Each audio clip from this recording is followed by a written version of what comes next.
परम पूज्य बाबा साहब डॉक्टर भीमराव अंबेडकर द्वारा निर्मित भारतीय संविधान की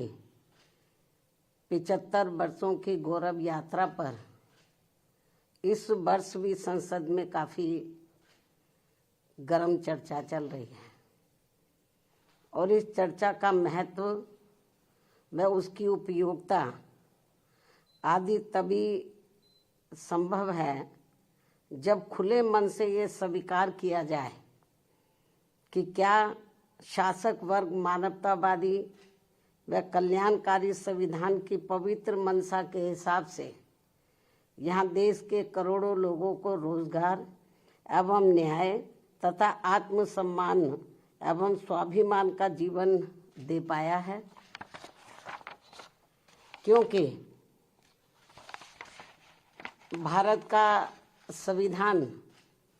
व उसके लोकतंत्र की शोभा यहाँ देश के अपार उन्नति व यहाँ के लोगों की बहुत तरक्की के लिए जरूरी होने के साथ साथ विकसित देश होने का प्रमुख मापदंड भी है। स्पष्ट है कि इसका जवाब हाँ में संभव नहीं होने के कारण शासक दल इधर उधर की बातें करके ही ध्यान भटकाएंगे, लेकिन ऐसे में ईमानदारी इसी में निहित है कि बड़ा दिल करके ये स्वीकार किया जाए कि देश पर अब तक राज करने वाली पार्टियों ने संविधान पर सही से अमल करने के मामले में अपनी सच्ची निष्ठा, ईमानदारी व देशभक्ति अगर निभाई होती तो फिर अपने देश का हाल आज इतना बदहाल नहीं होता कि यहाँ लगभग 80 करोड़ लोगों को रोजगार के अभाव में अपनी भूख मिटाने के लिए थोड़े से सरकारी अनाज का मोहताज जीवन गुजारने को मजबूर नहीं होना पड़ता। जबकि अभी भी यहाँ किसान, मजदूर, व्यापारी व अन्य मेहनतकश लोगों के साथ साथ छात्र व युवा वर्ग, महिलाएं एवं बुजुर्ग आदि ये सभी लोग अपनी समस्याओं को लेकर काफ़ी ज़्यादा परेशान व चिंतित भी हैं। इससे स्पष्ट है कि यहाँ संविधान विफल नहीं रहा है, बल्कि देश पर राज करने वाले लोगों व पार्टियों ने ही देश के संविधान को फेल करने का काम किया है। शायद यही कारण है कि संसद में जब अब संविधान को लेकर विशेष चर्चा हो रही है तो उसमें भी खासकर कांग्रेस और भाजपा के बीच वही दिन रात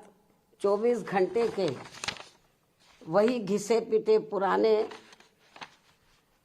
आलाप, आरोप प्रत्यारोप तथा हमसे ज़्यादा तुम दोषी जैसी संकीर्ण राजनीति का स्वार्थ ज़्यादा हावी नजर आता है, जिससे मामला फिर से कुल मिलाकर वही ढाक के 3 पात वाली कहावत बनकर रह जाएगा। ये स्थिति देश के लिए अति दुखद व लोगों के भविष्य के लिए भी अति दुर्भाग्यपूर्ण है। इसके साथ ही संसद में हो रही इस चर्चा में सत्ता व विपक्ष को सुनकर ऐसा लगता है कि इन्होंने अपने अपने राजनीतिक स्वार्थ में अब संविधान का ही काफ़ी हद तक राजनीतिकरण कर दिया है और इस मौके पर भी कोई अपने स्वार्थ में संविधान की प्रति को माथे पर लगा रहा है तथा कोई इसे अपने हाथ में लेकर इसको दिखाने में लगा है। और अब तो इसकी आड़ में देश व जनहित के जरूरी मुद्दे भी दरकिनार कर दिए जा रहे हैं, जबकि भारतीय संविधान के मूल निर्माता परम पूज्य बाबा साहब डॉक्टर भीमराव अंबेडकर तो अपने देश में पहली बनी कांग्रेसी सरकार में ये भाप गए थे कि केंद्र व राज्यों में सत्ता जातिवादी व संकीर्ण मानसिकता रखने वाले लोगों के हाथों में रहते हुए यहाँ सदियों से उपेक्षित रहे खासकर SC, ST व OBC वर्गों के लोगों को जिंदगी के हर पहलू में आगे बढ़ने के लिए जो भी इन्हें संविधान में कानूनी अधिकार मिले हैं तो उनका अब इन्हें सही से पूरा लाभ नहीं मिल पाएगा। और ये सब बाबा साहब ने केंद्र में पहले बने कानूनी मंत्री पद पर रहते हुए खुद होते हुए भी देखा है, जिससे दुखी व चिंतित होकर फिर इन्होंने यानी कि बाबा साहब डॉक्टर भीमराव अम्बेडकर ने उस समय के प्रधानमंत्री पंडित जवाहरलाल नेहरू को अपने इस पद से इस्तीफा भी दे दिया था। बाबा साहब ने कानूनी मंत्री पद से उनको इस्तीफा दे दिया। उस समय की कांग्रेसी सरकार ने बाबा साहब के इस्तीफा देने के कारणों के बारे में इनको संसद में बोलने तक भी नहीं दिया था। तब फिर इनको मजबूरी में इस संदर्भ में अपनी बात मीडिया में ही रखनी पड़ी थी, जिससे उस समय संविधान व इन वर्गों के प्रति भी कांग्रेस का असली चेहरा खुलकर सामने आ गया था। लगभग यही स्थिति संसद में मेरे साथ भी गुजरी है, जब मुझे अपने लोगों के उत्पीड़न के विरुद्ध राज्यसभा में बोलने नहीं दिया था, और तब फिर मजबूरी में मुझे उस समय राज्यसभा से इस्तीफा भी देना पड़ गया था। इसके साथ ही बाबा साहब के देहांत होने के बाद भी केंद्र में काफ़ी वर्षों तक रही इसी कांग्रेस पार्टी की सरकार ने इनके आदर सम्मान में इनको हर मामले में पात्र रहे भारत रत्न की उपाधि से भी सम्मानित नहीं किया था, जिससे फिर इस पार्टी के सत्ता में हटने के बाद बीएसपी के अथक प्रयासों से ही श्री बीपी सिंह की सरकार में इनको ये सम्मान दिया गया था। उसी समय वर्षों से लटकी पड़ी ओबीसी वर्गों की मंडल कमीशन की रिपोर्ट को भी लागू कर दिया गया था, जिसे कांग्रेस पार्टी ने लागू नहीं किया था। इसको लटका के रखा था, जबरन लटका के रखा था, क्योंकि इनकी मानसिकता सही नहीं थी कांग्रेस की। ये लोग नहीं चाहते थे कि पिछड़े वर्ग के लोगों को भी आरक्षण का पूरा लाभ मिले। इतना ही नहीं बल्कि बाबा साहब की मूवमेंट को आगे बढ़ाने वाले बीएसपी के जन्मदाता एवं संस्थापक मान्यवर श्री कांशीराम जी के देहांत होने पर भी केंद्र में रही इसी कांग्रेस पार्टी की सरकार ने इनके सम्मान में एक दिन का भी राष्ट्रीय शोक घोषित नहीं किया था। ये है भारतीय संविधान के प्रति व इन वर्गों के प्रति भी कांग्रेस पार्टी का असली चाल चरित्र व चेहरा, जो अब ये पार्टी इन वर्गों के वोटों की खातिर इन्हें गुमराह करने में कोई कसर नहीं छोड़ रही है। और अब इस पार्टी के ही नक्शे कदम पर बीजेपी व अन्य विरोधी पार्टियां भी चल रही हैं, जो किसी से छिपा नहीं है। इतना ही नहीं बल्कि बाबा साहब ने अपने कानून मंत्री पद से इस्तीफा देने के बाद उस समय अपने इन वर्गों के लोगों को ये भी कहा था, यदि इन वर्गों के लोगों को वास्तव में संविधान का सही से पूरा लाभ लेना है तो फिर इन्हें केंद्र व राज्यों की भी राजनीतिक सत्ता की मास्टर चाबी खुद अपने हाथों में ही लेनी होगी, क्योंकि इनको संविधान का सही से पूरा लाभ लेने के लिए अब पंडित नेहरू के परिवार से व अन्य सभी जातिवादी व संकीर्ण मानसिकता रखने वाली पार्टियों से भी अब कोई ज़्यादा उम्मीद नहीं रखनी चाहिए, जो ये सब हमें काफ़ी कुछ देखने के लिए मिल रहा है। ऐसे में अब हमारी पार्टी इन वर्गों के लोगों को सावधानी के तौर पर ये भी कहना चाहती है कि इस बार संसद में संविधान पर हुई चर्चा के दौरान जो अभी चल भी रही है, सत्ता व विपक्ष की तरफ से भी इन वर्गों के वोटों को लुभाने के लिए खासकर कांग्रेस व समाजवादी पार्टी ने देश के एससी, एसटी व ओबीसी वर्गों के आरक्षण को लेकर काफ़ी कुछ हवाई बातें कही हैं, जिसमें रत्ती भर भी सच्चाई नहीं है। और यदि इस मुद्दे पर ये दोनों पार्टियां अर्थात कांग्रेस व समाजवादी पार्टी यानी कि ये दोनों पार्टियां संसद में चुप्पी रहती तो ज़्यादा उचित होता। इस मामले में इनकी पोल तो नहीं खुलती, या मुझे पोल खोलने के लिए मजबूर नहीं होना पड़ता, क्योंकि केंद्र में रही कांग्रेस पार्टी की सरकार के समय में व इसी पार्टी की मिली भगत से समाजवादी पार्टी ने SC/ST वर्गों का पदोन्नति में आरक्षण संबंधी संवैधानिक संशोधन विधेयक का काफी डटकर विरोध किया था तथा इस बिल को समाजवादी पार्टी ने संसद में ही फाड़कर इसको फेंक दिया था, जिस बिल को लाने के लिए हमारी पार्टी को काफी कड़ा संघर्ष भी करना पड़ा था,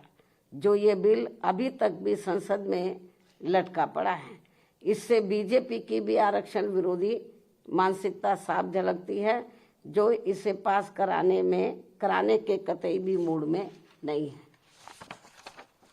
और अब तो कांग्रेस पार्टी के राहुल गांधी ने इन वर्गों के पूरे आरक्षण को ही सही वक्त आने पर खत्म करने का भी ऐलान कर दिया है, जबकि इस मामले में बीजेपी व अन्य विरोधी पार्टियां भी कोई कम नहीं है। और अभी भी हमें सत्ता व विपक्ष द्वारा आरक्षण को निष्प्रभावी बनाने व इसे खत्म करने के लिए इन सब की सोच लगभग एक जैसी ही देखने को मिलती है। इतना ही नहीं, बल्कि अब तो ये पार्टियां अंदर अंदर आपस में मिलकर कोर्ट की आड़ में भी इनके आरक्षण को निष्प्रभावी बनाने में व आगे चलकर इसे पूरे तौर से खत्म करने की भी पूरी कोशिश में लगी हुई हैं,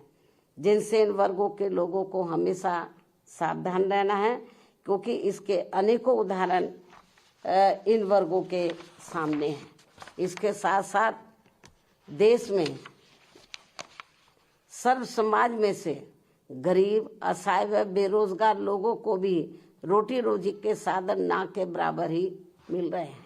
आए दिन यहाँ गरीबी, बेरोजगारी व महंगाई आदि भी काफ़ी ज़्यादा बढ़ रही है। पिछले काफ़ी वर्षों से देश की अर्थव्यवस्था भी कोई खास अच्छी